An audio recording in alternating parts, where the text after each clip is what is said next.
It was June 2019, and I was 25, having just graduated from college with a degree in journalism and a hunger to chase down stories that nobody else would touch. I'd heard whispers online about a place in central Washington near Manastash Ridge, a hole in the ground that didn't have a bottom. They called it Mel's Hole, named after a guy named Mel Waters, who claimed he found it on his property back in the 90s. He said he dropped fishing line into it for thousands of feet and never hit bottom. Locals swore it was real, but no one could point you in its direction. Some said it was cursed, some said it was a government cover-up. I thought it was the perfect story for my new YouTube channel. Something weird, something quirky, something that'd have people clicking that subscribe link. I recruited my best friend Caleb, who is a 26-year-old sound engineer and good at picking up on things that nobody else could hear. He was reluctant but game. We also brought along Caleb's 20-year-old urban legend addicted younger sister, Mia. She'd been the one to send me the first Reddit thread about Mel's Hole, her eyes lighting up as she read about people hearing voices from it, whispers that knew things they shouldn't. "This is our big break," she said, half joking, half serious. "We find that hole. We're famous." We drove out to Ellensburg, a sleepy town near the ridge, in my beat-up Jeep. The air was stifling, thick with sage and dust. We'd scrounged rough coordinates from old forum posts, talking about a place of private land just on the outskirts of town. It wasn't exactly legal to trespass, but I didn't figure we'd get caught, and in and out was hardly time-consuming. We abandoned the car a mile back, took the path through spiny hills beneath a blue sky that made your eyes water. Caleb carried his sound gear, complaining how we were chasing a fairy tale. Mia was pumped up, phone outstretched, filming every stride for B-roll. It took us 2 hours, but we finally arrived. A clearing in the middle of nowhere surrounded by gaunt pines. A hole roughly 10 feet wide lay in the center, jagged at the edges as if punched through the earth. It wasn't taped off, no warning signs, no warning, just a black pit in the earth. I stepped closer, rocks crunching under my boots. The air was weird, too silent, like it was holding its breath. "This is it," Mia whispered, her voice barely audible. Caleb frowned, fiddling with his headphones. "You hear that?" "Like static." I didn't hear anything at first, just the wind, far away and faint. I leaned over the precipice, peering into blackness. It wasn't just black, it was empty. No glint of water, no sound of drips. I stooped to pick up a rock and dropped it, waiting for a splash or a thud. Nothing. Just stillness. Too long. Mia's eyes were enormous. "Told you," she said. "It's bottomless." Caleb snorted, but he was already setting up his mic, a parabolic one that was ultra-sensitive, and which he asserted could hear a mouse sneeze from a mile away. "Let's see if this thing's got anything to say," he said with half a smirk. I started taping on my phone, narrating for the video. June 15th, 2019, Manastash Ridge. We stood on the edge of Mel's Hole, a rumor spoken of for years. My voice was too harsh, as if I was interrupting something. That's when we heard it, a constant low hum, like equipment far below the ground. Caleb's smile evaporated. He patted his headphones, his forehead furrowed. "That is not natural," he growled. "It's oscillating, like a signal." Mia edged in closer to the hole, her phone still capturing. "Listen, guys," she said to them. I strained my ears. The hum was present, but beneath it, something else. A murmur, as if people over each other, too low to make out. My skin crawled. "You taping this?" I asked Caleb. He nodded, his face pale. "It's not noise, it's words." We clung there frozen as the murmurs grew louder. Not English, not at first, just a jumble of sounds like people muttering in a foreign tongue. Then, as clear as daylight, I heard it. "Riley, My name said softly and slowly from the hole. I stepped back, my heart slamming into my chest. "Did you hear that?" I gasped. Mia's eyes were huge. "It said my name too. Mia." Caleb pulled off his headphones. "This is wrong. We're leaving." But Mia did not move. She stood gaping into the pit, her phone trembling in her hand. "It knows us," she whispered. "It's trying to communicate with us." I wanted to run, but my legs weighed as much as lead, as if the ground was pulling me back. The air smelled of electricity now, ozone after lightning. Caleb tugged on Mia's arm. "We're not staying to chat with a freaking hole. Let's go." She shook him off. "We came for a story. This is it." In spite of every desire, we stayed. Caleb was recording the voices, his equipment picking up more voices. Names, words, screams. "Help me. Don't go. Come nearer." They weren't so loud, but they were clear, as if someone were speaking just beyond reach. I kept shooting, my hands shaking. "This is real," I said to the camera, my voice cracking. "We're receiving voices from Mel's Hole, and they know who we are." The sun set low, casting long shadows in the clearing. The voices didn't stop. They swelled louder, more desperate. I could hear my mom's voice, dead 3 years, shouting, "Riley, come home!" Mia gasped, her eyes shining with tears. "That was Dad. He died when I was 10.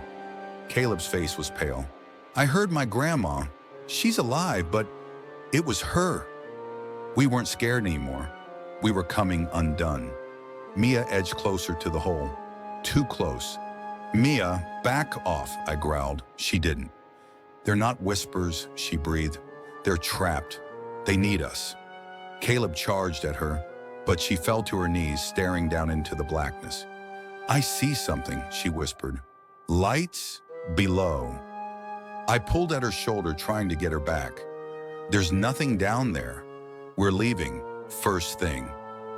That's when the earth shook. Not an earthquake, just one huge, deep throb, as if someone had punched their fist into it like a heartbeat. The voices stopped. Thick, unnatural silence. Then something different. A low, scraping moan, rising up from the hole like something stirring from sleep. Caleb's equipment screamed, feedback screaming through his headphones. He flung them away, cursing. "It's overloading," he yelled. Mia was still staring at the hole, muttering, "They're waiting. They're waiting for us." I don't know how we were able to get her out of there. I just remember pulling her, shouting Caleb, the groan accompanying us into the forest. We ran until my lungs burned, until the clearing was behind us. The Jeep still sat, unmoved. We got in, and I took off, the tires spraying gravel. No one spoke. Mia held her phone, her face expressionless. Caleb's hands shook as he packed away his equipment. I kept checking the rearview mirror, expecting to see something. We totally ducked out in a motel in Ellensburg. Yes, let's play the tape again. There were the voices, loud and clear, our names, our friends, begging, pleading. But under that, something else. A laughter, low and offensive. Yes. Mia would no longer even glance at us. She just continued playing her video. "There were lights," she explained at the end. "I saw them, moving, like they were alive." I tried to sleep, but every time I closed my eyes, I could hear the voices.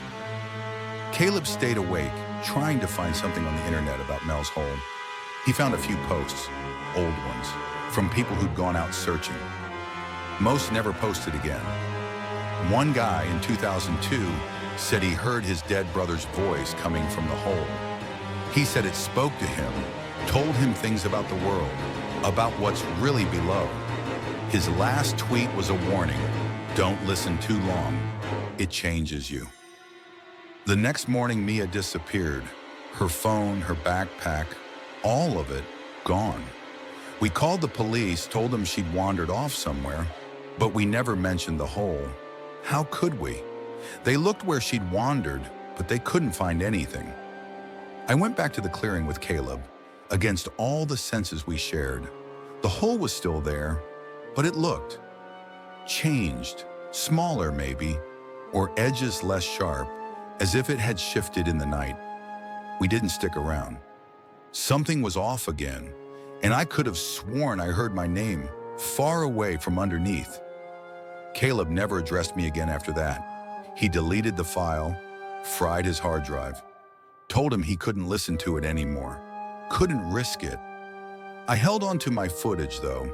I edited it, posted it on my channel. It racked up views, thousands, then millions. Commenters said they heard their own names in the static, even through their headphones. Others reported they dreamed of the hole, of someone calling to them. I don't read the comments anymore. I moved to Seattle, tried to start over, but I can't get rid of it. Sometimes when I'm in bed, I hear the hum, even within my apartment. I double-check my locks, I close my blinds, but it's there. Whisper out of earshot. Last week I got an email. No subject, no sender. Just a video file, grainy and unstable.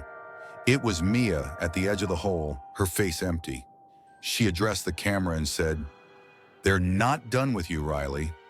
And then she stepped forward and the screen faded to black. I don't know what's down there.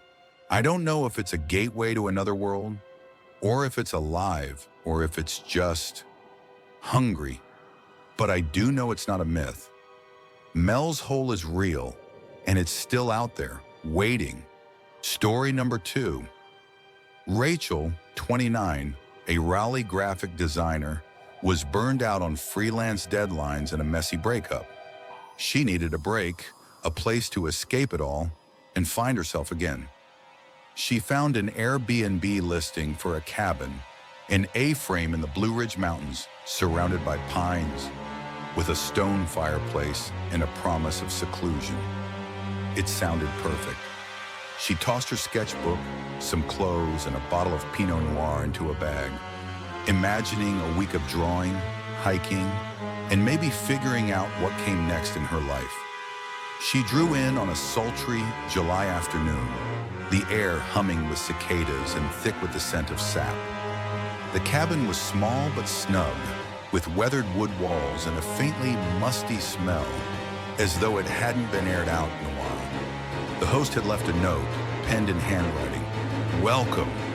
Hike the trails, but stick to the blaze ones." Rachel unpacked, poured a glass of wine, and sat on the porch, drawing the patterns of the sun on the forest floor. She was finally able to breathe for the first time in months. That night, though, something shifted. Rachel was in bed, half asleep with her phone glowing on the nightstand when she heard it. A low, persistent scratching, fingernails on wood. It was coming from the living room, near the fireplace. Her eyes snapped open and her heart rate spiked. Old cabins creak, she told herself. Just the wood settling, or maybe a critter in the walls. But the scratching didn't stop. It was labored, deliberate, like someone was tracing a message. Scratch, pause, scratch, pause. Rachel sat up, her mouth parched. She groped for her phone, allowing its light to guide her into the living room. The scratching stopped the second her feet hit the floor.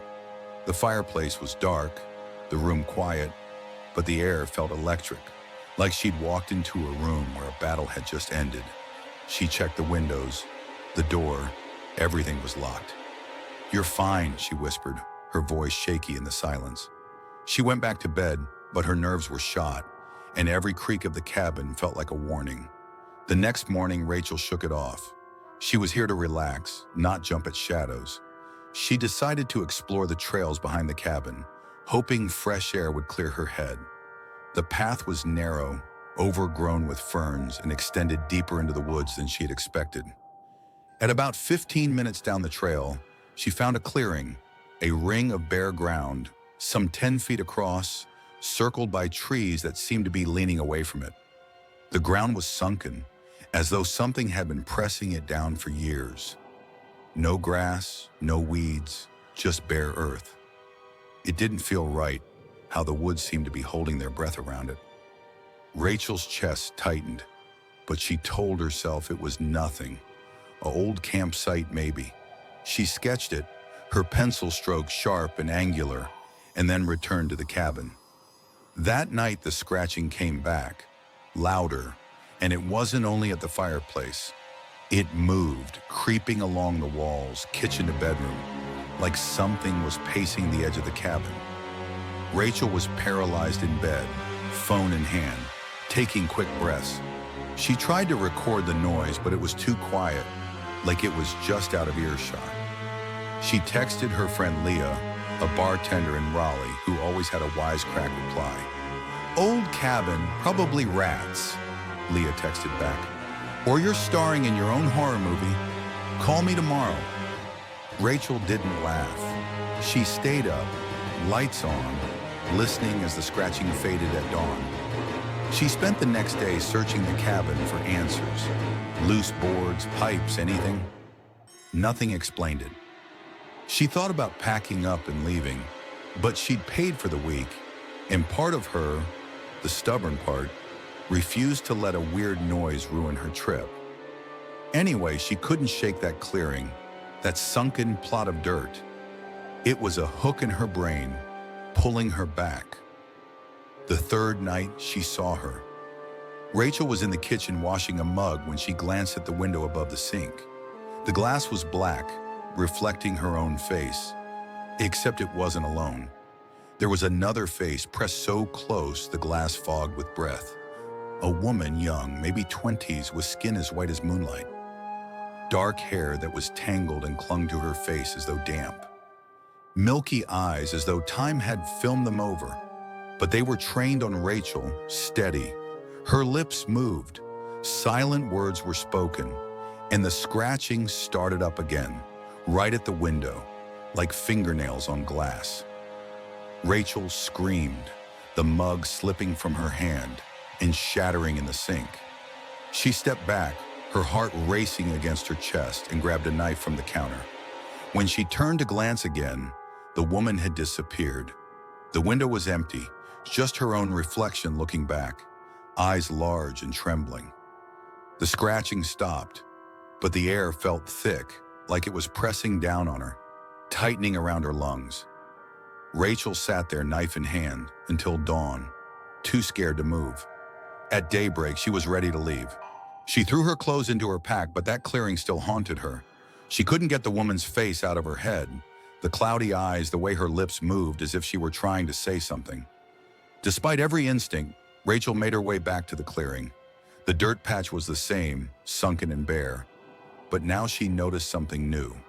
Faint scratches in the dirt, as though someone had clawed at it. Her stomach lurched. She knew what it was, though she did not want to think so. A grave, unmarked, forgotten. She started digging, scraping at the dirt with a stick, her hands shaking. A few inches in, her stick hit something hard. She dug away the dirt and revealed a small, silver locket, its chain roots tangled. The metal was cold, heavier than it looked. Rachel's heart was pounding, but she didn't open it. Something didn't make her want to. She shoved it in her pocket and ran back to the cabin, threw her bag in the car, and drove to a diner in Asheville, where she finally got a cell signal. She called Leah, her voice breaking as she told her everything. The scratching, the woman, the grave. Leah wasn't laughing anymore. "You need to talk to somebody from back there," she said. "That sounds like old Appalachian ghost stuff." At the diner, Rachel overheard a waitress talking about local history and asked if she knew anything about the woods near Willow Creek. The waitress, a grouchy older woman named Carol with a smoker's rasp, scowled. "You staying in that A-frame off the creek?" she inquired. Rachel nodded, and Carol's face soured. "There's a story around here," Carol leaned forward. "Way back in '76, there was a girl who lived out there alone, in a shack long gone. She was young, 22 or so, kept to herself. One day she just up and vanished. No body, no nothing. People said she was buried in them woods. No marker, no name. People see her now and then, around that cabin, always nighttime, always scratching, like she's trying to get out. Rachel dug into her pocket and brought out the locket, still dirty. Carol's eyes widened. "You took that?" she said, voice cutting. "Give it back. She doesn't like you taking her things." Rachel's hands shook as she nodded, but she didn't know if she could bring herself to go back. She went to a motel instead, the locket burning a hole in her pocket. That night, she awakened at 3 a.m. to scratching, not on the walls, but inside them, like something was entombed in the drywall. She took the locket and went back to the clearing at dawn, heart in her throat. She buried the locket where she dug it up, covering it with dirt, whispering an apology she didn't quite understand. The scratching stopped after that, but the cabin wasn't the same when she returned for the rest of her belongings, like the air was lighter, yet waiting. Rachel moved to Raleigh the next week, renting a new apartment downtown, where city noises drown out the stillness. She doesn't draw landscapes anymore. All of her drawings are abstract now, jagged lines and dark shapes she can't explain. "I've driven out to Willow Creek ever since Rachel told me this, just to be able to see the cabin from the road. I didn't enter, didn't walk the trails, but I felt it. That heaviness, as if the woods were grasping at something they would not let go of. Maybe it's a story, maybe it's all in our heads, but Rachel swears she still hears scratching on some nights, gentle, like it's distant. And you? Had a place you stayed that didn't sit right with you, like it had something to hide? Heard a sound you couldn't explain? Throw a comment and share your experience. I want to hear it. If this got under your skin, hit that like button and subscribe for more.